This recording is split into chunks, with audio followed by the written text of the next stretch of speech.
Hello' everyone, আশা কৰোঁ সকলো ভালে আছে। আমি বৰ্তমান ভালে আছোঁ আৰু বিহু আহিও গ'ল। আপোনালোক সকলোৱে জানে চাগে অসম গভৰ্ণমেণ্টৰ যিসকল চাকৰিয়াল তেওঁলোকক সকলোকে হিমন্ত বিশ্ব শৰ্মাই আমাৰ মুখ্যমন্ত্ৰী ডাঙৰীয়াই এটি ফুলাম গামোচা উপহাৰ দিছিলে আৰু গিফ্টটো যদিও মই গৰু বিহুৰ দিনাখনেই পাইছিলোঁ, মানে ৰিচিভ কৰি ৰাখিব দিছিলোঁ, আজিহে মোৰ হাতত পৰিলহি। খুব ধুনীয়াকৈ গিফ্টটো পঠাইছে। কভাৰটো খুব ধুনীয়া আৰু ইয়াৰ ভিতৰতে আমাৰ অসমীয়া শিপিনীয়ে বোৱা একোখন ধুনীয়াকৈ গামোচা আছে।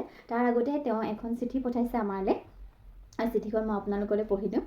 আৰু চিঠিখন এইখন আৰু চিঠিখনত লিখা আছে, শ্ৰদ্ধাস্পদ একো নমস্কাৰ গ্ৰহণ কৰিব। অসমীয়া জাতিৰ সাংস্কৃতিক বৈভৱ নৱজীৱনৰ প্ৰকাশ ৰঙালী বিহু আৰু অসমীয়া নৱবৰ্ষৰ 1432 ভাস্কৰাব্দৰ আন্তৰিক শুভেচ্ছা জ্ঞাপন কৰিলোঁ। ৰঙালী বিহুৰ এই প্ৰাণোচ্ছল ক্ষণত আপোনাৰ প্ৰতি আন্তৰিক শুভেচ্ছাৰ চিনস্বৰূপে আমাৰ প্ৰাণাধিক এখনি ফুলাম গামোচা প্ৰেৰণ কৰিলোঁ। আশা কৰিছোঁ আমাৰ এই শুভেচ্ছা গ্ৰহণ কৰি আপুনি আমাক কৃতাৰ্থ কৰিব। ভাৰতৰত্ন সুধাকণ্ঠ ডক্টৰ ভূপেন হাজৰিকাই কৈছিল, বহাগ মাথো এটি ঋতু নহয়, নহয় বহাগ ইটি মাহ, অসমীয়া জাতিৰ ই আয়ুৰেখা, গণজীৱনৰ ই সাহ। উৎসৰ্গিত আৰু নিস্বাৰ্থ মনোভাৱেৰে সেৱা আগবঢ়াই এখন গৰিমামণ্ডিত সমাজ গঠন কৰাত সমাজৰ এগৰাকী অগ্ৰণী ব্যক্তি হিচাপে আপোনাৰ এক গুৰুত্বপূৰ্ণ ভূমিকা আছে। সমাজৰ হকে অধিক সক্ৰিয়তাৰে সেৱাত নিমগ্ন হ'বলৈ এই বহাগেই আপোনাক শক্তি দিয়ক।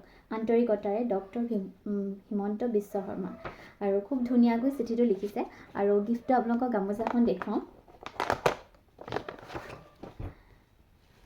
খুব ধুনীয়া গামোচাখন আৰু ফুলটো মোৰ খুবেই ভাল লাগিছে।